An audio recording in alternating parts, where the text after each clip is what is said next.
네, 기독교 교육이 나아갈 방향성을 발표할 자유시민교육연구원 양성호입니다. 네, 우리 앞서서 우리 정호영 연구원님께서 공교육에 대해서 얘기를 많이 말씀해 주셨어요. 그렇다면 이제 기독교 교육은 과연 뭘 하고 있냐라는 거에 대해서 조금 알아보도록 하겠습니다. 앞서 발제에 있어서 그 교과서에 대한 문제들이 있습니다. 그리고 또 대안학교, 기독교 대안학교에서도 정책적인 문제들이 여러 있어요. 근데 오늘은 그걸 다루고자 하지 않습니다. 그리고 왜 그걸 다루지 않냐면은 그것보다 저희들이 그 근반에 있는 문제들이 더 시급하기 때문이에요. 사실 기독대안학교에서는 저 교과서를 그대로 교육하시는 분들도 더러 있습니다. 그리고 기독교 대안학교, 대안교육기관법에 대한 문제들도 너무나도 많지만 그것들을 지금 다루기에는 지금 우리가 밑바닥이 제대로 안 세워져 있는 게 더 시급합니다. 그래서 개혁주의 교육으로 나아가는 그 방향성에 대해서 우리가 나눠보도록 하겠습니다. 네, 목차는 이렇게 흘러갈 거예요. 자유주의 신학의 본질과 심화와 교육적 침투에 대해서 좀 알아보고요. 그리고 현대 기독교 교육은 어디에 있냐? 우리 위기는 무엇이냐에 대해서 알아보겠습니다. 그래서 개혁주의 교육이란 무엇이고 우리가 개혁주의 교육으로 회귀해야 한다. 그럼 그렇다면 그 실천적 전환의 전략은 무엇이냐에 대해서 나누어 보도록 하겠습니다. 여기에서 자녀가 있으신 분들 저 뒤에도 많은데 나는 자녀를 안 낳을 거다. 안 낳으실 거다. 언젠가 또 생각이 바뀔 수도 있습니다. 그러나 근데 한 분 빼고는 대부분이 지금 자녀를 가질 계획이 있으신 것 같아요. 그러면은 나는 아까 호영 현재님이 발제해 주셨던 그런 공교육 학교에 보낼 마음이 있다. 보낼 마음이 있다. 보내고 계시고. 네. 그럼 나는 대안학교, 기독대안학교에 보내겠다. 우리 아이의 신앙을 조금 책임지고 싶다. 네. 네. 나는 그것도 싫다. 내가 교육하겠다. 내가 교육하겠다. 네, 좋습니다. 자, 그런데 우리 많은 대안으로서 대안학교가 만들어졌고 기독대안학교가 그런 이유들로 인해 공교육에 우린 맡길 수 없다. 우리의 자녀를 저런 무신론적 신앙이 가득한 공교육에 맡길 수 없다라고 해서 기독대안학교들을 많이 선택을 하십니다. 그런데 기독교 교육의 위기가 있어요. 여기 자료를 좀 보시면은 학교에서 크리스천이라고 밝히는 아이들이 그렇다가 43%입니다. 그럼 또 기독교인이라고 말하는 게 꺼려진다가 19%예요. 신앙을 드러내고 얘기하는 편이 50%도 채 되지 않습니다. 그리고 또 이 기독교 대안학교에서 교육을 받은 친구들이 19세에서 29세에 가면은 그러니까 학교를 졸업하면은 떠나는 것을 볼 수가 있습니다. 그러니까 이 얘기는 이 기독교 교육에서도 정체성 혼란과 실질적인 열매의 부재가 있습니다. 실제로 저도 기독대안학교에서 일을 하고 있는데 많이 들었었던 예가 있어요. 선생님, 저는 할 만큼 했습니다. 이제는 그만 교회 생활하고 싶어요. 라는 얘기들을 수없이 듣습니다. 그 이유가 뭔지 계속 고민하고 고민했는데 결국에는 근반이 문제다라는 것을 우리가 알 수 있습니다. 그럼 그 기독교 교육이 왜 문제냐? 아니, 성경으로 가르치는 교육이 기독교 교육이 아니냐라고 얘기를 하지만 제가 서두에도 말씀드렸다시피 제가 대학원에 지금 다니고 있습니다. 그 대학원은 기독교 교육학과예요. 그래서 석사 과정을 하고 있는데 거기에서도 선생님들이 개혁주의와 자유주의의 분별이 없습니다. 그리고 또 선생님들의 얘기 속에서 내가 학문과 신앙을 어떻게 통합을 시킵니까? 라는 질문들이 가장 많아요. 그리고 또 어떤 선생님께서는 학문과 신앙이 어떻게 함께 가냐? 그거는 따로 가야 된다. 라는 얘기를 하시는 분이 기독교 대안학교 현장에 계신 분들입니다. 그 이유는 저희는 자유주의 신학에 영향이 있다라고 봅니다. 네, 그래서 저희들이 살펴볼 건데 자유주의 신학의 본질 심화와 교육적 침투입니다. 일단 자유주의 신학에 대해서 우리 앞서 도지원 형제님께서 많이 잘 설명을 해주셨지만 잠깐 간단히 다루자면은 이 프리드리 슐라이어마허 이 사람입니다. 아주 좀 네. 네, 인신공격은 하지 않겠습니다. 네. 네, 그래서 좀 뭔가 친근하게 느껴지지 않는 네, 이미지가 있어요. 그런데 이 자유주의 신학은 그 종교의 본질을 교리나 계시관이, 그 말씀이 아닌 인간의 절대 의존의 감정으로 정의를 했습니다. 이것은 성경의 권위를 인간의 주관적 경험으로 이전시키게 되는 것이고 이것이 결국 기독교의 현장에 지금 물들어 있습니다. 기독교 현장에서 하나님의 절대 주권을 인간의 자율적 이성으로 대체하고 신앙 전술을 단순히 심리적 발달로 만드는 결과를 초래했습니다. 그래서 이 자유주의의 그 교리의 비판적 검토는 성경과의 상대화입니다. 성경은 무오한 하나님의 말씀이 아닌 하나님의 계시를 담고 있는 가변적인 인간의 기록물로 격화시킵니다. 특히 칼바르트 이후 이 신정통주의의 그 성경은 인간의 실존적 결단 속에서 말씀이 된다라고 주장하며 성경의 명제적 진리를 약화시켰습니다. 실제로 제가 대학원에 다니면서 교수님이 칼바르트에 대해서 설명을 하십니다. 보수적인 교단에서는 칼바르트 저 자유주의자라고 설명한다 그러고 조금 진보적이고 자유주의자들에게는 칼바르트는 저 꼴통 보수. 그렇기 때문에 우리가 칼바르트를 무조건 나쁘다라고 볼 수 있을까요? 라는 질문을 던집니다. 그럼 거기에서 저는 대답하죠. 그래도 칼바르트는 성경의 무호성을 인정하지 않기 때문에 저희와 함께 갈 수 없습니다. 를 얘기하면은 너는 그 칼바르트가 쓴 몇백 권의 책을 다 읽어봤느냐? 그 책을 읽어보고 칼바르트에 대해서 다시 얘기해봐라. 네. 사실 이런 얘기들이 지금 기독교 교육 현장에서 일어나고 있으면서 그런 얘기들을 하면서 겸손해라. 너는 진리를 알 수 없다. 진리를 알 수 있는 것은 천국 가서 알 수 있다.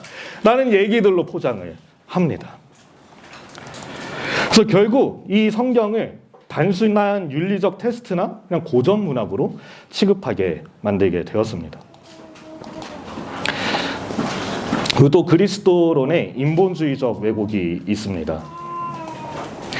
그 예수 그리스도를 구원자로 보기보다는 최고의 도덕적 완성을 보여준 인간이자 윤리적 스승으로 묘사합니다. 또 십자가 사건은 대속적인 은혜가 아니라 타인을 위한 자기 희생과 사회적 연대의 상징으로 해석됩니다. 이것이 기독교 교육으로 들어오면서 기독교 교육의 목표가 복음 선포와 해심이 아니라 사회 정의와 인권 구현을 위한 윤리적 인격 양성으로 변질시켜 버렸습니다. 그래서 기독대안학교들에서 사회 정의를 외치는 기독대안학교들이 굉장히 많습니다. 그들이 얘기하고 있는 그 사회 정의는 구구척결. 이승만 얘기하면 안 돼. 정치는 중립적이어야 돼. 이런 것들이 사회 정의고 인권 구현이라는 것은 우리가 저 환경 오염이 되고 있는 기후 위기 상황에서 우리가 청지기적으로 어떻게 해야 될까? 우리 같이 플로깅 하러 나가자. 네, 쓰레기 주우러 나갑니다. 그런 교육들이 굉장히 만연하게 이루어지고 있습니다. 또 다음은 낙관적 인간관의 투영입니다. 그래서 자유주의 교육학 안에서는 인간의 원죄와 전적 부패 교리를 철저히 거부합니다. 그래서 인간의 잠재적 선함과 자율적 진보 가능성을 신뢰하는 인본주의적 낙관론이 그 자리를 대신하게 되고 결국에는 하나님의 은혜를 구하는 그 겸손함 대신에 스스로 지성과 선행으로 유토피아를 건설할 수 있다는 인본주의적 오만에 빠지게 됩니다. 그래서 도덕 발달 이론을 얘기하면서 우리는 저 6단계의 도덕 발달에 도달해야 돼. 그것이 교육이야 라고 얘기를 하게 되는 거죠. 그래서 또 신학적 희석입니다. 우리 졸업생의 60% 이상이 전공 학문과 신앙의 통합의 실패를 이룹니다. 그러니까 기독대안학교를 졸업하고 나니까 대학교에 가서 내 이 학문과 내 신앙이 무슨 관련이 있지? 이걸 어떻게 통합시키지? 라는 질문에 이 아이들은 힘이 없기 때문에 뭘 포기할까요? 신앙을 포기하게 됩니다. 그래서 학교에서 배운 신앙이 기독대안학교에서 배운 신앙이 세속학문의 전제를 해체하고 재구성할 만큼 견고하지 못했기 때문에 저 60% 이상의 학생들이 신앙을 떠나게 되는 겁니다. 그래서 성경을 하나님의 절대 권위로 가르치기보다 보편적 가치와 충돌하지 않는 범위 내에서 해석하려고 했던 자유주의적 태도가 원인입니다. 결국 기독교 교육의 목표는 진정한 예수 제자를 만드는 것이 아니라 착하고 성공적인 시민을 만드는 데 머무르게 됩니다. 그래서 사실 많은 기독대안학교들이 제시하고 있는 표어가 있습니다. 예수 제자를 양성하는 것. 그러나 그 속에는 저 착하고 성공적인 시민을 만드는 것이 오히려 더 가깝게 느껴지는 교육의 현장들이 있습니다. 그리고 반본론적 인본주의가 있습니다. 이것은 인간론의 왜곡과 소명의식의 약화에 대해서 바라보도록 하겠습니다. 그래서 기독대안학교들의 교육 내용이 복음주의, 개혁주의를 표방하고 있을지라도 정작 교육의 실제에 있어서는 루소와 존 듀이에 대변되는 진보주의, 또 자유주의 신학의 교육학의 인간론인 아동중심주의와 자아실현에 매몰되어 있습니다. 그래서 인간의 전적 타락과 그로 인한 우리 하나님의 은혜의 필요성을 전제하는 개혁주의 교육의 정면으로 위배되는 것이죠. 결국 이들이 사회로 진출했을 때 개혁주의적 문화 사명이 요구하는 자기 희생과 고난을 견디지 못하고 세속적 성공주의를 신앙의 이름으로 포장하는 자기중심적 기독교인으로 변모하게 되는 것입니다. 그리고 이원론적 교육의 한계와 실용주의의 변질이 있습니다. 사실 기독학교에서 많은 선생님들이 신앙과 학문을 통합을 이루지 못하고 있는 어려움을 겪고 있다고 했습니다. 실제로 저희 대학원에 있는 선생님들은 다 기독대안학교 선생님들이세요. 그분들은 저보다 연차가 훨씬 많으신 10년, 15년, 20년, 정말 많으신 분은 30년 차의 선생님도 계셨습니다. 근데 그분이 동일하게 말씀하시는 게 무엇이냐면은, 아니, 성경적 세계관으로 교과를 교육하는 게 뭔지 모르겠어요 라는 질문들이 계속 하시더라고요. 30년 차가 되셨는데 그럼 그동안 뭘 하셨을까? 라는 고민이 들긴 합니다. 그런데 선생님들의 수업을 잠깐 들여다보면은 그 수업을 성경적 세계관으로 완벽하게 통합하는 것이 아니라 우리가 국어 교과를 배우면서 말씀을 따라 쓰거나 말씀을 우리 시편을 배우면서 이 시편과 같이 동시를 적어보자. 이런 수업들의 류들이 여러 있습니다. 그리고 또 수업 전에 기도하면 됐지. 이런 수준의 이원론적 교육에 머물러 있습니다. 이 성경적 세계관이라는 확립을 하는 목표에서 벗어나서 입시 경쟁에 매몰되는 선생님들도 있습니다. 반대로 성경적 세계관만을 강조해서 교육적 효과를 놓치는 모습이 있습니다. 또 목공과 경작 등 그런 실용주의에 치우쳐서 교육의 지성적, 영적 균형을 상실하고 있습니다. 교육의 초점이 하나님 중심에서 학생의 성공이나 실용적인 인간 등 인간 중심의 가치로 변질되어서 기독교적 가르침과 일반 교과 학습을 유기적으로 통합하지 못하고 이원론적 교육의 한계를 부딪히게 되는 겁니다. 그래서 모든 학문 영역이 하나님 주권 아래 있다라는 인식이 약화되는 거죠. 신앙은 교회에서, 교육은 학교에서, 또는 이 신앙은 개인적인 것, 학문은 공적인 영역, 이렇게 2층 구조로 나뉘면서 이분법적인 생각이 자리 잡게 되는 거예요. 그리고 이원론적 방황과 세계관적 괴리는 기독교 교육이 영역주권 사상을 상실하고 자유주의적 신학체계와 인본주의와 타협한 결과입니다. 이 위기를 돌파하기 위해서는 교육의 전 과정이 성경의 절대성을 회복하고 반법론에 있어서도 인본주의적 자아실현이 아닌 하나님 중심적 소명을 재확립해야 합니다. 그것을 하기 위해서는 오로지 개혁주의 교육으로의 회귀만이 온실 속 화초가 아닌 세상을 개혁하는 그리스도의 군사를 길러낼 수 있는 유일한 길입니다. 그래서 제가 개혁주의 교육이라는 단어를 사용하는 이유는 기독교 교육도 사실 맞는 얘기입니다. 그런데 기독교 교육을 하면서 자유주의적 신학에 기반해서 기독교 교육이라고 얘기할 수 있기 때문에 분명히 선을 긋고자 개혁주의 교육이라는 단어를 사용하도록 하겠습니다. 그렇다면 개혁주의 교육은 무엇이냐라는 것을 이제 칼빈 중심으로 알아보도록 하겠습니다. 그래서 개혁주의란 앞서 발제를 해주셨지만 짧게 또 보자면은 사제주의에 반항한 역사적 종교개혁 운동에서 태동된 것이고 모든 것이 그 종교개혁 전통이 다 개혁주의 사상과 일치하지는 않습니다. 그래서 저희 아까도 발제가 나왔었지만 개혁주의는 칼빈의 가르침에 많이 의존하고 있고 그 전통을 따르는 칼빈주의라고 할 수 있겠습니다. 그리고 개혁주의는 인간 삶의 모든 영역에서 삼위일체 하나님 섭리를 강조하고 튤립 교리를 강조합니다. 또 오직 성경, 오직 하나님께 영광 그리고 언약 사상의 핵심 원리로 삼으면서 인간의 모든 삶의 영역이 하나님의 주권 아래에 있음을 고백하며 성령의 역사를 강조합니다. 그렇다면 이제 칼빈의 교육 철학을 좀 살펴보고자 해요.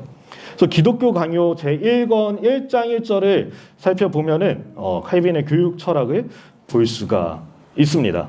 여기서 인간이 알기 위해서는 하나님을 알아야 되는 것을 얘기하고 있죠. 건전한 지혜는 하나님에 대한 지식과 우리 자신에 대한 지식의 두 부분으로 되어 있다. 근데 우리 자신을 알기 위해서는 아까 발제에서도 하나님을 알아야 되기 때문에 하나님을 알아가는 것이 지식의 근본이다라는 것이 칼빈의 교육 철학인 것을 알 수 있습니다. 그리고 1537년 신앙교육서 및 신앙고백서에서 보면은 우리 모두 창조주의 위엄을 깨닫고 그것을 깨달은 후에는 무엇보다도 모든 두려움과 사랑과 경외심을 가지고 그것을 귀중하게 여기며 그에게 영광 올리도록 지음받은 존재들이다라고 하면서 인간관을 바라보고 있습니다. 그래서 하나님과 인간의 관계에 대한 인식은 인간은 하나님에 대한 종속성을 가지고 있다고 보았고 그렇기에 인간을 규정하기 위해서는 하나님을 알아야 한다라고 보았습니다. 성경을 통해서 하나님을 알 수 있고 하나님을 아는 지식을 바탕으로 하나님께 합당한 경건한 삶을 살아갈 때에 이 땅 가운데 하나님 나라가 구현될 것이라고 믿었습니다. 그래서 정리하자면은 경건이 없으면 참된 하나님의 인식도 없다라고 정리해 볼 수 있겠습니다. 그래서 이러한 교육 철학을 가지고 있었는데 칼빈이 강조한 교육의 주체와 훈련이 있습니다. 그래서 인간은 전적으로 일단 타락했기 때문에 그 본성이 원하는 바를 절제하는 것이 매우 중요하게 여겼습니다. 자녀 교육의 문제에 있어서도 그동안 하나님의 말씀이 무시되어 왔다. 부모들이 아이들을 올바르게 가르치지 못하고 있다고 지적하면서 부모들의 가르칠 의무에 대해서 주장하고 있습니다. 그리고 칼빈은 가정에게 요구합니다. 부모들이 그들의 자녀들에게 신앙교육서를 통해 교리응답을 가르치도록 요구하였고 교회의 목회자들은 신방 갈 때 이것이 필수적인 체크 사항이었습니다. 그래서 부모의 경건한 삶이 자녀들의 신앙교육에 결정적인 영향을 미친다고 보았으며 학생에 대한 교육의 책무를 가정과 교회, 학교 모두에게 부과하면서 상호 협조적으로 교육시키도록 했습니다. 실제로 많은 기독대안학교에서 가정, 교회, 학교가 함께 연합해서 교육을 이뤄나가는 것을 많이들 얘기를 합니다. 그런데 우리 부모님들은 어떻게 반응하실까요? 네? 네, 학교에서 해줘. 학교에서 신앙교육 해줘. 이 학교 졸업했는데 왜 신앙이 이 모양이야? 이런 얘기들을 학교에 요구합니다. 학교가 이거를 감당할 수 있을까요? 어느 정도 감당해야죠. 해야 합니다. 해야 하지만 가정에서 하는 만큼 또는 교회에서 하는 만큼 해줄 수가 없습니다. 그런데 부모님들은 본인은 집에서 핸드폰을 하시면서 미디어를 보시고 아이들이 독서하기를 원하시고 아이들이 왜 이렇게 미디어를 많이 하냐며 상담을 걸어오십니다. 네, 결국에는 부모의 경건한 삶이 자녀들의 신앙 교육에 결정적인 영향을 미칩니다. 그리고 가정이 그렇게 중요하다라고 말을 하면서 또 이 칼빈은 교회법에 따르면 교회의 직분으로 새롭게 교사직을 포함시키면서 교사의 임무를 신자들에게 건전하고 참된 교리를 가르침으로써 복음의 순수성이 무지나 그릇된 사상들로 오염되지 않도록 하는 것이라고 언급하고 있습니다. 그래서 교사는 학교를 위한 직분이라는 것 외에는 목사와 거의 동일한 전문성을 가져야만 했습니다. 그래서 교사는 단지 학교에서 성경과 교리 그리고 인문학을 가르치는 것에 집중하는 것에 차이가 있을 뿐이었습니다. 또 칼빈은 이렇게 얘기합니다. 교사는 학문적인 능력뿐만 아니라 신앙적 지식과 경건한 삶을 통해서 실천하며 살아야 했습니다. 그리고 교사는 항상 배우는 자로 살아야 한다고 주장을 했습니다. 또다시 사례를 드리겠습니다. 제가 지난주에 대학원을 갔다 와서 너무 생생하게 기억이 나는 것들이어서 지난주에 있었던 얘기들입니다. 다. 이제 또 대학원에서 선생님들이 질문을 합니다. 이 교사에게 목회자의 직분까지 감당시키는 것, 교사가 신앙교육까지 하는 것은 과부하가 걸립니다. 이건 불가능하지 않을까요? 이상 아닐까요? 근데 그렇지 않습니다. 이 칼빈이 생활했었던 그 개혁교회, 그 제네바시에 있는 개혁교회 안에서는 교사가 그 역할을 다 감당했습니다. 그거는 옛날이니까 가능하겠죠 라고 답변이 돌아오더라고요. 그렇다면은 여기에 선생님들 계실지 모르겠지만 교사를 어떻게 바라보고 계시는 겁니까? 정말 공교육 선생님처럼 방학이 있는 직업을 갖고 싶어서 교사 생활을 하시는 겁니까? 그거는 절대 그렇게 될 수 없다라는 겁니다. 우리는 교사분들에게는 저에게도 하는 말이지만 그 신앙적인 지식과 경건한 삶을 통해서 교육해 나가야 하는 겁니다. 그리고 또 목회자와 동일한 전문성을 가져야 해요. 그래서 저희가 사실 가정에게 신앙교육을 떠맡기고 교회에게 떠맡기는 것이 아니라 우리도 동일한 전문성으로 아이들을 교육할 수 있어야 합니다. 네, 그래서 이제 본격적으로 개혁주의 교육이란에 대해서 나눠보도록 하겠습니다. 그래서 대부분은 좀 기독교 교육을 교회 교육이라고 좀 생각을 해요. 근데 이것은 좀 기독교 교육을 좁은 의미의 그런 기독교적 신앙을 가르치는 정도로 생각하게 되는 것입니다. 기독교 교육은 아까도 말씀드렸다시피 일반 교육에 말씀 한 구절, 우리 기도하는 시간 이런 것들이 추가되는 정도의 교육이 아닙니다. 개혁주의 교육 안에서는 일반 교육 과정을 종교적 파편을 가미하는 장식적 교육이나 외적 경건만을 강조하는 그 자유주의 신학으로부터 시작된 종교 교육을 단호히 거부합니다. 그냥 교과에 말씀 한 구절, 기도 한 번 하는 것은 기독교 교육, 개혁주의 교육이 아니라 종교 교육이라는 것입니다. 그래서 개혁주의 교육은 칼빈주의적 신학 전통의 뿌리를 내리고 교육의 전과정을 성경적 세계관으로 재구성하려는 내적 개혁의 시도인 것입니다. 개혁주의 교육이 지향하는 인간과는 단순히 지성적인 존재나 생물학적 존재로 환원시켜보는 그 근대 인본주의 교육의 오류를 비판하면서 인간의 전인격이 하나님과 밀접한 관계가 맺어 있다라고 보고 있습니다. 그래서 교육과정은 학습자가 가진 이러한 다차원적 잠재력을 균형 있게 개발해서 어느 한 측면이 함몰되지 않고 하나님 창조 질서에 순응하도록 도와야 합니다. 그래서 이러한 과정을 통해서 하나님과 자신 그리고 타인과 피조 세계 사이에서 온전한 조화와 번영을 의미하는 그 샬롬을 누리며 살아가는 것이 개혁주의 교육에서 얘기하는 전인적 성숙의 과정인 것입니다. 현대 교육이 표방하는 그 가치의 중립성은 사실 허구에 불과합니다. 실제로는 그 오스기니스가 언급한 여우의 전략처럼 세속주의가 교묘하게 교육의 영역을 잠식하고 있음을 경계해야 합니다. 사실은 이제 교묘하지 않죠. 이제는 대놓고 들어와 있습니다. 그래서 이 개혁주의 교육은 단순히 정보를 전달하는 것이 아닙니다.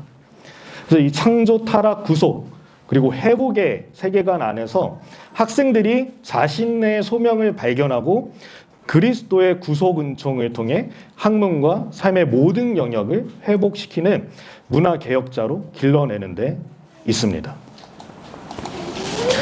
또 전인적 기초는 아브람 카이퍼가 제창한 영역주권 원리를 통해서 교육 현장에서 구체적인 실천 동력을 얻습니다. 영역주권 사상은 세상의 모든 영역이 고유한 법칙과 자율성을 지니되 그 모든 영역의 최상위에 그리스도의 통치권을 존재함을 선포합니다. 이것으로 인해서 학문은 신앙과 분리된 별개의 영역이 아니다. 오히려 신앙적 전제 위에서 만물의 근원이신 하나님을 깊이 이해해 나가는데 예배의 확장인 것입니다. 교육하는 것이 곧 예배이고 공부하는 것이 곧 예배인 게 되는 것이 개혁주의 교육입니다. 그런데 신앙교육과 일반 학문 교육을 별개의 것으로 치부하는 경우들이 있습니다. 지금 기독대안학교에 대해서 그런 형상들이 많이 일어나고 있는 것이고, 일반 교과에 성경 내용을 물리적으로 어떻게 해서든 끼워 맞추려고 하는 그런 장식적 통합에 그치는 경우가 많습니다. 그런데 영역주권에 기초하면은 그 자연과학 법칙 속에서 하나님의 신실하심을 보고 인문학의 서사 속에서 타락한 인간을 향한 하나님의 구속사를 읽어내도록 도와야 합니다. 그래서 학문 정 영역에서 거룩한 것과 속된 것을 나누는 이분법적 틀을 깨트리고 모든 학적 탐구를 하나님의 영광을 드러내는 도구로 개혁시키는 것입니다. 그래서 학생들이 이러한 교육을 받으면은 그 세상의 모든 영역에서 하나님의 주권을 선포하는 문화개혁자로 서게 하는데 목적이 있는 것입니다. 신앙과 학문이 그 통합을 통해서 이 시대의 분절된 지식을 극복하고 만물을 그리스도 안에서 통일시키려는 그 우주적 구속사역에 동참하는 교육적 선교가 개혁주의 교육의 최종 목표입니다. 그래서 이러한 교육을 받아갔을 때 하나님의 살아계심을 증거하는 진정한 의미의 풀타임 예배자가 될 것입니다. 주일에만 예배를 드리는 그런 예배자가 아니라 월화수목금토일 24시간을 예배자로 살아가는 아이들로 키워지는 것이 개혁주의 교육의 최종 목표입니다. 그래서 신앙과 학문의 통합적 시도는 그 성경적 지식과 교리적 체계라는 기초 위에서 선행되어야 합니다.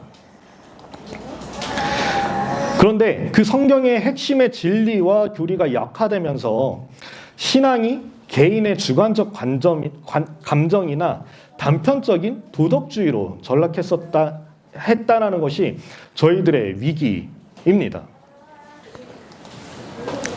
이러한 신앙의 지성적 기초가 무너질 때 학생들은 세속 학문의 거센 물결 속에서 신앙과 지식을 연결하지 못하고 결국 교회 안에서의 신앙과 교실 안에서의 학문을 철저히 분리하는 이원론적인 태도를 갖게 되는 것입니다. 네, 개혁주의 교육은 저런 것들, 신학적인 것들 위에서 토대를 잡기 위해서는 웨스터민스트 소요리 문답과 같은 이런 표준적인 신앙 고백서를 교육과정의 핵심에 배치해서 기독교의 핵심 진리를 체계적이고 논리적으로 가르치는 일에 우선순위를 두어야 합니다. 그리고 그 신앙 고백서는 교리 교육은 그 단순히 그 과거의 유산을 우리가 한번 복습하고 답습하는 것이 아니라 성경의 방대한 역사를 관통하는 하나님의 섭리를 이해하고 그 교훈을 삶의 현장에 적용하도록 훈련하는 강력한 지적 도구인 것입니다. 하나님은 누구이시고 이 인간과 세계의 목적이 무엇인지를 명확히 확립할 때 비로소 자연과학이나 인문학을 공부하면서도 그것이 하나님이 창조 세계를 이해하는 과정임을 인식할 수 있는 안목이 형성되는 것입니다. 이 얘기를 대학원에 가서 발표를 했습니다. 제 교육 철학에 대해서. 어떤 눈초리가 돌아왔을까요? 지금 이런 눈초리는 없어요. 동의한다라는 이 눈웃음을 치면서 고개를 끄덕이는 이런 거는 없습니다. 인상을 쓰면서 저 꼴통 보스 또 나와서 얘기하네. 그 교리교육 너는 어떻게 하는데? 라는 얘기들을 하고 교리교육 그거 하면은 목회자가 해야 되는 거잖아. 이런 질문들이 실제로 주고받습니다. 네. 이게 이 선생님들의 모습입니다. 뭐 저희 학교만 그럴 수도 있어요. 다른 학교는 더 성경적인 것들을 더 추구할 수도 있으시겠지만 저희 학교는 조금 더 실천적이고 좀 교수님들 자체도 좀 많이 좀 치우쳐지신 분들도 계시기 때문에 좀 그렇게 느끼실 수도 있을 것 같습니다. 아무튼 제가 말씀드리고 싶은 거는 이러한 생각을 하시는 게 보수적이다 또는 우리는 할 수 없다라는 얘기들로 치부해 버리는 거죠. 그래서 이러한 교리들을 배워서 그 체계적인 성경 지식은 그 세속적 가치관을 지배하는 학문 영역에서 길을 잃지 않게 하는 영적인 나침반이 되게 되는 거예요. 그래서 모든 지식을 그리스도에게 복종시키는 지성적 근력이 됩니다. 교리와 성경 지식의 강조는 그냥 근본주의로 우리가 돌아가자. 우리끼리 알아서 잘 살아보자. 그게 아니라 오히려 가장 개방적이고 역동적인 기독교 교육을 가능하게 하는 동력이 됩니다. 그래서 이 교리 교육으로 다져진 이 견고하고 이 신앙적 기초를 가진 학생들이 단순한 종교인이 아니라 또다시 하나님의 주권을 선포하는 진정한 개혁주의적 문화 개혁자가 될 것입니다. 그래서 그런 개혁자로 키워내기 위해서는 필수적인 요건이 될 거예요. 왜냐하면 내가 믿는 종교가 뭔지를 설명할 수 있어야겠죠. 근데 선생님들께서 이런 말씀도 하세요. 그게 뭐가 중요하냐. 개혁주의, 자유주의 뭐가 중요하냐. 예수면 되지. 난 예수 한 분이면 돼. 예수. 네, 그 예수님 어떻게 정의하시나요? 라는 것을 물어봤을 때 제대로 된 답변이 돌아오지 않습니다. 그렇기 때문에 저희들은 교리 교육을 스스로 교사가 공부해야 되는 것이고 그 공부한 토대로 이제 아이들과 함께 나누는 시간이 허락되어야만 합니다. 네, 그래서 그러한 교육들을 가졌을 때 우리 이제 아이들이 뭐 신앙적으로도 학문적으로도 잘 자랐다면은 그것들이 그냥 나만 잘 사는 것이 아닙니다. 이게 사적인 경건의 영역에 머물러져 있지 않은 거예요. 그래서 교육의 진정한 개혁은 교육의 주요 주체인 가정과 교회 그리고 학교가 신앙의 정체성을 공유하고 유기적으로 소통하는 언약적 공동체로 형성될 때 비로소 완성이 되는 거예요. 그래서 현대 교육의 위기는 교육의 책임을 학교라는 특정 제도에만 고립시키거나 신앙 정수를 가정과 교회의 부차적인 가업으로 치부하는 분절화에서 기인하는 것입니다. 그래서 가정은 당연히 신앙 전수의 1차적인 장소가 되는 것이고 교회는 영적 양육과 교리적 기초를 제공하고 또 이런 것들이 잘 이루어진다면은 학교에서는 그냥 학문적인 탐구를 통해서 세계관을 정립하는 그런 역할을 가지고 협력하는 것이 필수적이어야 합니다. 그런데 여기 박스에서 보시면은 가정에서 신앙 정수가 1차적으로 되지 않고요. 교회에서는 영적 양육과 교리적 기초가 제공되지 않고요. 그러다 보니까 학교에서는 수업도 해야 되는데 저 신앙의 전수도 해줘라, 영적 양육도 시켜줘라, 교리적 기초도 갖추게 해줘라 라는 얘기들을 하게 되는 겁니다. 그래서 제가 결국에는 드리고 싶은 말씀은, 선생님들에게도 드리고 싶은 말씀도 있지만 가정과 교회에 드리고 싶은 말씀입니다. 가정은 신앙의 전수의 1차적인 장소가 되어야 해요. 교회는 저 교리적 기초를 가르쳐야 해요. 그리고 학교는 기본적으로는 학문을 제대로 잘 가르쳐야 하겠죠. 그래서 이 개혁주의 교육은 신앙을 사사화하려는 그 현대 세속사회 시도에 맞서서 복음의 공공성을 회복하는 교육을 지향합니다. 학생들이 습득한 성경적 진리와 전문적인 학문의 성과가 개인의 안위나 성공을 위한 도구가 아니라 저 무너진 공적 영역을 회복하고 하나님의 공의를 실현하는 병기가 되어야 함을 의미합니다.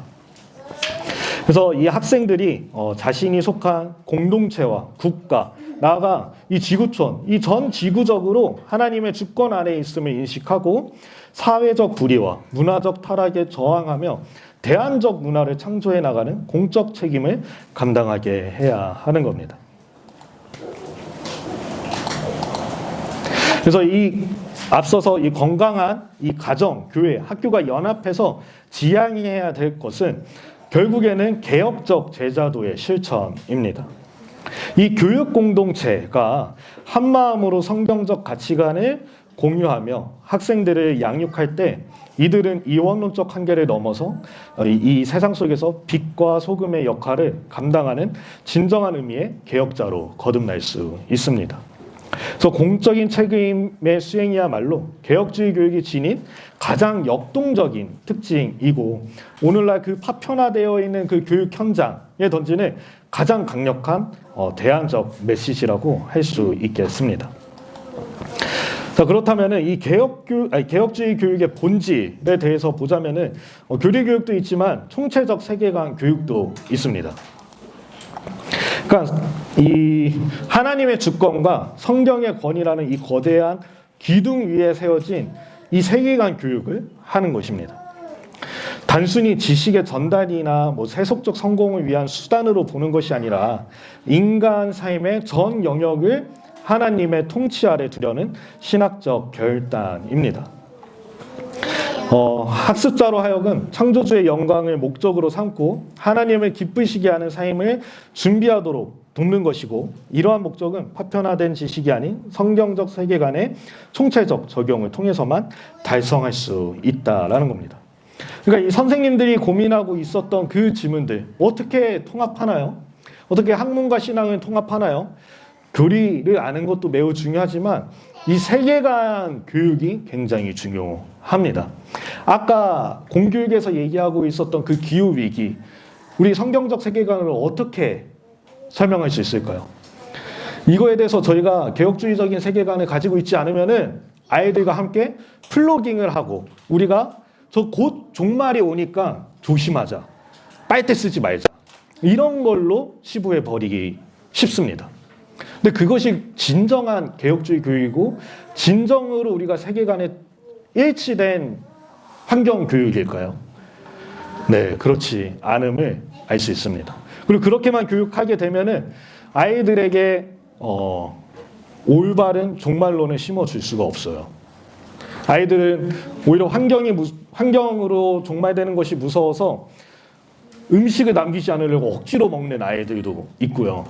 또 플라스틱을 안 쓰려고 안간힘을 쓰면서 그렇게 살아가는 아이들도 있긴 있습니다. 저희 학교에서도 그런 아이들이 있었고요. 네. 그래서 그러한 것을 방지하기 위해서는 하나님의 주권이 교육의 모든 영역에서 그리스도의 왕권이 선포되어야 하는 것입니다. 그러니까 종말이 환경 위기로 오는 것이 아니라 예수님이 재림하시면 오신다. 그러한 성경 위에서 얘기하는 그 세계관적인 내용들이 그 그리스도의 왕권이 선포되어야 한다라는 거죠. 그래서 개혁주의 교육은 학문과 신앙을 분리하는 이분법을 거부하고 수학, 과학, 예술, 인문학 이거 말고도 모든 교과목이 하나님의 지혜와 질서를 드러내는 통로임을 고백해야 합니다. 그래서 이러한 세계관 교육은 학생들이 세상 지식을 습득할 때 그 배후에 계신 하나님의 주권적 손길을 발견하게 되면서 삶의 어떤 영역에서도 그리스도의 통치가 미치지 않는 그 중립지대는 없다는 확신을 심어주게 되는 겁니다. 그리고 성경의 절대적 권위는 교육의 이론과 실제를 판단하는 최상위의 준거가 되어야 합니다. 그래서 타락으로 인해 오염된 인간의 이성은 스스로 진리를 파악할 수 없습니다. 그래서 우리가 진리를 파악할 수 없기 때문에 그걸 상대적인 진리로 여기는 것이 아니라 그 성경이라는 안경을 끼고 창조 세계를 바로 해석해야겠죠. 성경의 진리가 모든 학문의 전제와 그 반법론을 평가하고 재구성하는 해석적 틀이 되어야 합니다. 그래서 세속주의의 교모한 침투 속에서도 변치 않는 진리의 토대 위에 설 수 있게 되는 거죠. 그리고 또 이 세계관 교육으로 인해서 하나님 나라의 청지기로 훈련시키는 과정입니다.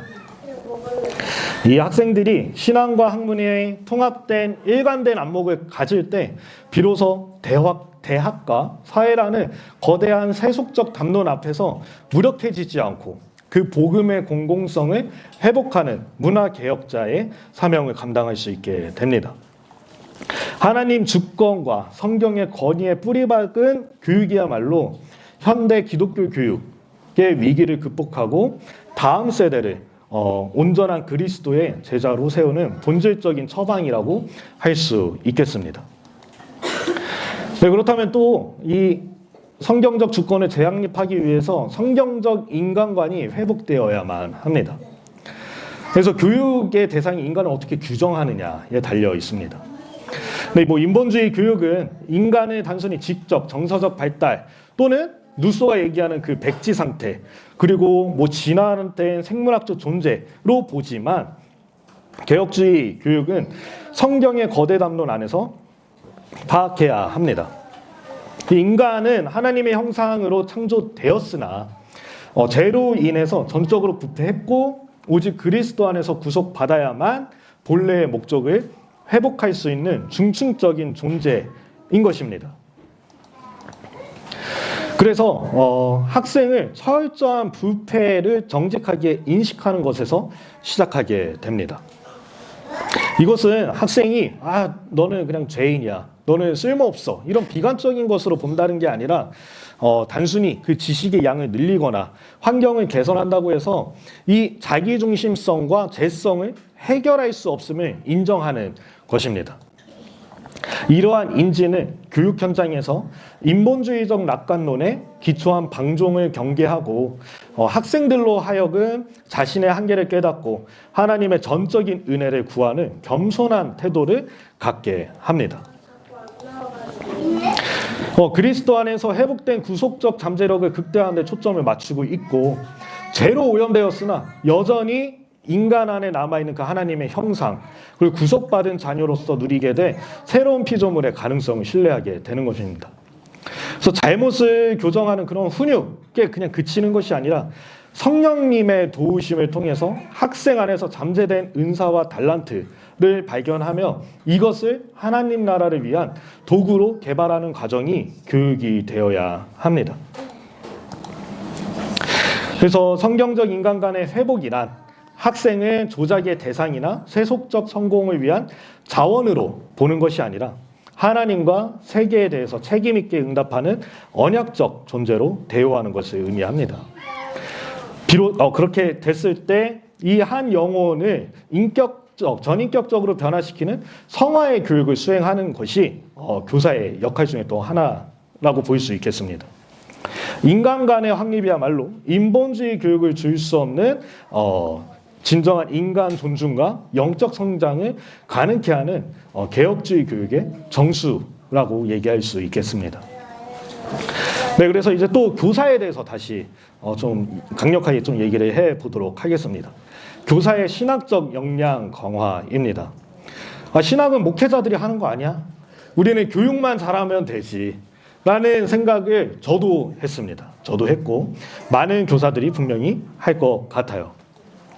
그런데 이 교사의 정체성과 역량이 개혁주의 교육 안에서 굉장히 중요하다라는 거예요.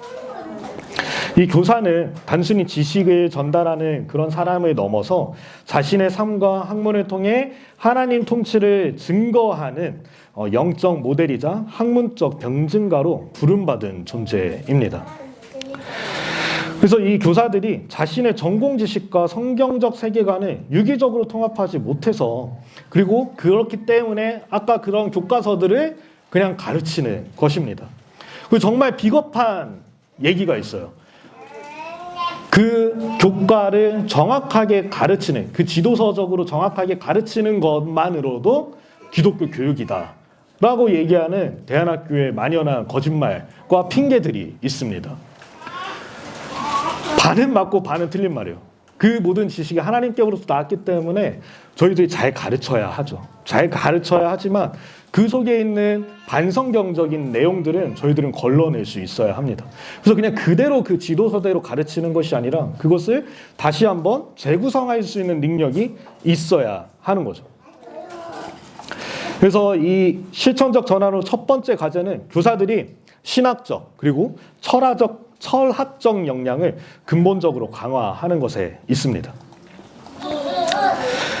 그래서 자신이 그 가르치고 있는 그 전공 학문, 저변에 흐르는 세속적인 전제들을 성경적 세계관으로 분석하고 이것을 재구성할 수 있는 병증적 능력을 갖추어야 합니다. 심화된 신학 및 기독교 철학 교육을 필수적으로 이수해야 한다고 생각합니다. 그리고 특히 자신이 담당하고 있는 교과목이 그 성경적 세계관 속에서 어떤 위치에 있는지, 어떻게 변질되었는지를 파악해야지 이러한 학문을 통해서 하나님께 영광을 올려드릴 수 있도록 계속 연구할 수 있게 되는 것입니다. 그래서 교사가 먼저 그 성경이라는 안경을 가지고 자기 전공을 온전히 해석해낼 때 비로소 학생들은 교실 안에서 죽은 지식이 아닌 살아계신 하나님을 대면하게 되는 것입니다. 교사는 개혁신앙의 삶을 구현하는 모델이 되어야만 합니다. 이 칼빈이 교사의 직분으로 간주하면서 거의 목사와 동일한 영적 전문성과 도덕적 자질을 요구했듯이 저희들이 먼저 그 삶을 살아야 합니다. 그리고 교사가 삶의 모든 영역에서 그 그리스도의 주권을 인정하는 성화되어가는 그 삶을 보여줄 때 학생들이 저렇게 살아가는 것이 하나님 나라의 소명을 따르는 사람이구나 라는 것을 진정으로 알고 그러한 제자로 성장할 수 있는 것이죠.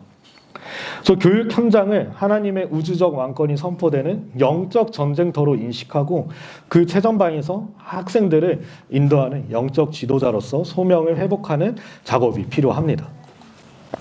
그리고 커리큘럼을 구조적으로 개혁해야 합니다. 그래서 이런 이원론적인 위기들은 저희들이 얘기를 많이 했죠. 그리고 그런 신학적으로 해석을 하지 않고 그런 세속적 가치관을 그냥 무비판적으로 수용하는 것이 문제입니다. 근데 저희들은 이런 개혁주의는 이런 창조 타락 구속 회복이라는 구속자적 프레임을 학문적 탐구의 핵심 축으로 설정해야 합니다. 그래서 모든 학년과 교과 과정을 그냥 지식을 나열하는 것이 아니라 해당 교과가 다루는 그 창조 세계와 본래 질서와 죄로 인해 왜곡된 현상, 그리고 그리스도의 통치를 통해서 회복되어야 할 방향을 반복적이고 심도 있게 다루도록 설계되어야 합니다. 그래서 자연과 교과에서는 그런 물리 법칙 속에서 하나님의 신실하심을 발견하는 동시에 그 과학기술의 오용 뒤에 숨은 인간의 탐욕 등을 우리가 직시할 수 있게 되어야 되고요. 또 인문학 교과에서는 인간의 창조적 잠재력과 함께 죄로 오염된 그 문화적 산물을 또 비판적으로 성찰할 수 있어야 합니다. 이러한 것들은 그 모든 지식이 하나님의 거대 담론 안에서 통합적으로 이해하게 만들게 되는 것이죠. 그런데 미국 같은 경우는 좀 성경적 세계관으로 재구성된 교과서들이 여러 개가 있습니다. 여러 개가 있지만 그것을 번역해 오는데 어려움이 있는 것은 저희 문화와 또 맞지 않고 저희 커리큘럼과 맞지 않아요. 그래서 그것들을 기독대안학교에서 사용하는 것에 어려움이 좀 있지만 저는 이러한 또 사명을 또 가지고 있는 것 같습니다. 더 저와 함께 동역하는 선생님들이 많아지면은 저 성경적 관점으로 재해석된 교재를 편찬하는 것이 또 제 비전이고 꿈인 것 같습니다. 그래서 그 교재는 저희들이 알다시피 그냥 정보의 전달체가 아니라 학습자의 세계관을 형성하는 도구입니다. 그래서 학문적 탁월성과 신학적 정통성이 조화를 이루는 교재가 필요합니다. 이러한 교재들이 결코 이 현장에서 없어요. 그래서 이러한 것들이 보급되기를 바라고 있습니다. 그리고 저러한 학습자의 세계관을 형성하는 도구다라고 했는데 아까 호영 연구원께서도 말씀해 주셨지만 사실 수학 안에서도 기후위기가 들어가 있습니다. 네, 수학 안에서 뭐 계산하는데 어떻게 기후위기를 얘기하지? 그림이 기후위기가 들어가 있어요. 북극곰이 있고 얼음이 녹고 있는 모습들. 저 펭귄을 구하기 위해서 우리가 계산해서 뭐라 그랬어요? 이 따라가는 거. 그래서 그 얼음이 이어줘야 펭귄을 구할 수 있는 그런 게임들이 들어가 있습니다. 그래서 그냥 단순한 정보의 전달체가 절대 아니라는 거예요. 거기서 그런 것들을 보면서 우리 북극곰 구해줘야 되지, 펭귄 구하러 가야 되지, 이런 생각들이 계속 형성하게 되는 것입니다. 그래서 이러한 커리큘럼의 전면적인 개편을 통해서만 이 기독교 학교는 세속교육의 대안, 진정한 대안을 넘어서 삶의 모든 영역에서 그리스도의 왕권을 선포하는 진정한 개혁주의 교육의 산실로 거듭날 수 있다라고 볼 수 있겠습니다.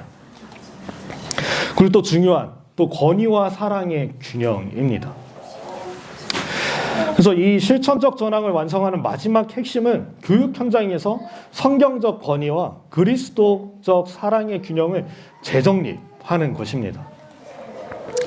이 현대 교육은 저러한 것들로 인해서 교육자의 권위가 굉장히 많이 무너졌죠. 그리고 학습자의 자율성은 극대화되었습니다. 그래서 어떻게 보면은 좀 방종하는 거 아니야? 그리고 선생님의 권위는 아예 무권위 아니야? 라고 생각하게 됩니다. 근데 개혁주의 교육은 모든 권위가 하나님으로부터 위임된 것을 인정하고 교육의 현장에서 성경에 기초한 명확한 질서와 권위가 확립되어야 합니다. 그래서 이 교사는 하나님의 진리를 대리해서 가르치는 권위자로 서야 하고 학생들은 이 정당한 권위에 순종함으로써 참된 자유를 배우게 되는 것입니다. 그런데 이러한 권위는 반드시 그 그리스도의 사랑과 긍휼을 바탕으로 한 영혼을 살리는 훈육이 되어야 합니다. 그러니까 잠언에서 책찍질 체벌해도 된다라고 해서 기독학교에서 우리는 성경적인 교육을 하니까 애들 체벌하겠습니다. 다 동의각서 쓰세요. 이게 아니라 우리가 그 사랑으로 인해서 영혼을 살리는 훈육이 되어야 한다라는 거예요. 그래서 학생을 그냥 정죄하는 것이 아니라 너 이거 왜 못했어? 이것밖에 안 돼? 이가 아니라 그냥 그리스도의 형상을 닮아가게 하려는 사랑의 동기에서 출발해야 하는 겁니다. 사실 굉장히 어렵습니다. 굉장히 어렵고 매일 아이들을 보면은 내 안에 사랑 없음. 네, 나는 누구를 사랑할 수 있는가? 라는 고민들을 계속 하게 됩니다. 매번 동일하게 반복되는 문제 행동, 매번 동일하게 교육하지만 수업을 하지만 제대로 이해하지 못하는 그 아이들을 보면서 얼마나 답답하고 탄식이 일어나고 한숨이 절로 나는지 가르쳐 보셨다면 이해하실 수 있을 겁니다. 그런데 저희들은 그 사랑의 동기가 필요한 거예요. 사랑의 동기가. 그래서 그 훈육은 차가운 법 집행이 아니라 길 잃은 양을 찾는 목자의 심정으로 수행되는 영적 돌봄의 과정입니다. 그래서 교사가 그 하나님 말씀에 철저히 복종하는 삶을 보일 때 발생하는 영적 권위여야 하고, 난 권위야. 하나님부터 부름받은 교사니까 난 권위가 있어. 그냥 그것이 아니라 먼저 교사가 그 말씀에 복종할 때 보이는 영적 권위여야 한다는 거예요. 그리고 그 그리스도의 사랑을 삶으로 실천하면서 한 학생, 한 영혼을 천하보다 귀하게 여길 때 학생들은 그 권위를 억압이 아닌 안전한 보호막으로 신뢰하게 될 것입니다. 그래서 권위와 사랑의 역동적인 균형 속에서 학생들은 죄를 멀리하고 경건을 훈련하면서 세상의 무질서한 유혹 속에서도 흔들리지 않는 하나님 나라의 군사로 성숙해 나갈 수 있습니다. 그래서 사랑의 뿌리박은 성경적 권위의 확립이야말로 이 시대의 방종한 교육 풍토를 치료하고 교육의 거룩함을 회복하는 유일한 길이다라는 것입니다. 그래서 이러한 말이 있죠. 진리를 알기 위해선 사랑해야 한다. 그리고 누군가를 알기 위해선 사랑해야 한다라고 얘기를 합니다. 우리가 한 사람을 만나서 알아가기 위해서는 어떻게든 시간을 보내야 알 수 있습니다. 얘가 뭘 좋아하는지, 얘가 이런 행동할 때 어떻게 보이는지, 그것은 사랑해야지만 시간을 보낼 수가 있어요. 그래서 결국 사랑하면 그 사람을 알게 되겠죠. 그럼 우리는 그 진리를 사랑해야 하는 겁니다.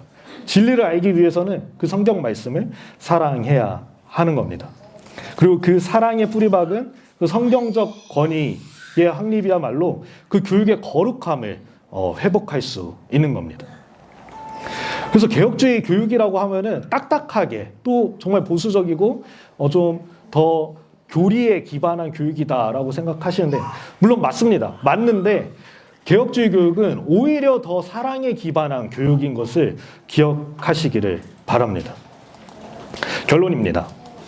그래서 이 한국 기독교 교육이 자유주의 신학의 인본주의적 영향 아래서 세계관의 통합성을 상실했습니다. 그래서 신앙과 삶이 분절된 이원론적 위기에 직면해 있음을 저희들이 살펴보았습니다.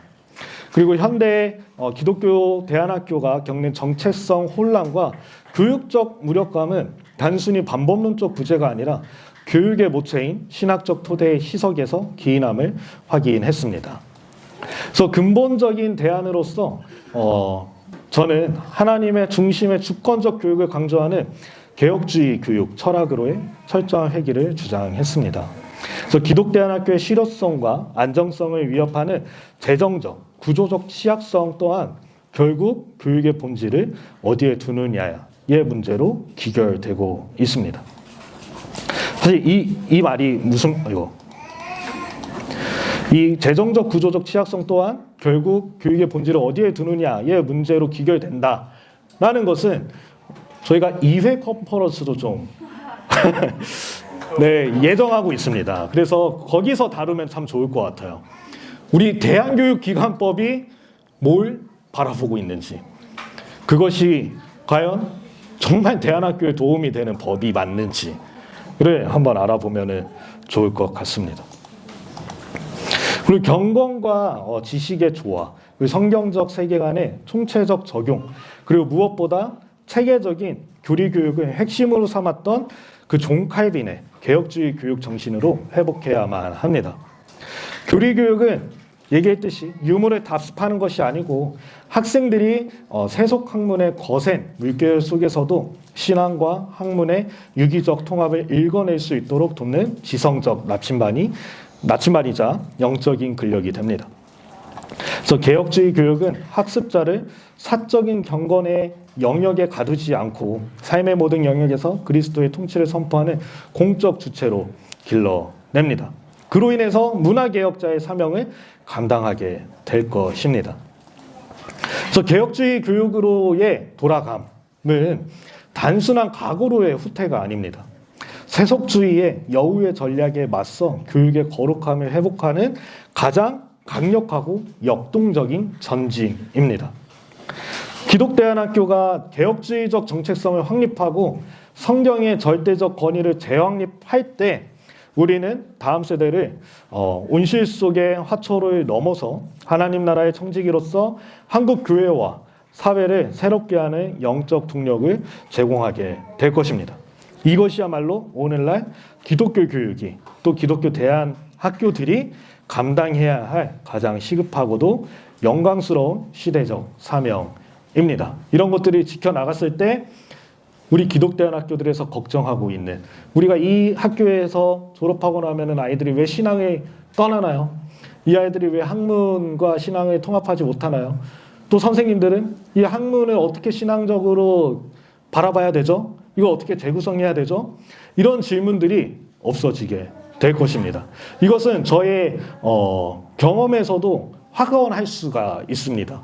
저는 사실 자유주의 신학을 공부를 많이 했었고 거의 좌파에 속해 있었습니다. 그런데 제 안에서 개혁주의적인 성경관이 다시 재확립되었을 때 저의 수업은 오히려 더 정확해지고 오히려 더 풍성해지는 것을 경험했습니다. 그래서 이러한 경험을 여러 선생님들이 누릴 수 있는 시간이 교사들이 되었으면 좋겠습니다. 네, 이렇게 제 발제는 마치도록 하겠습니다. 감사합니다.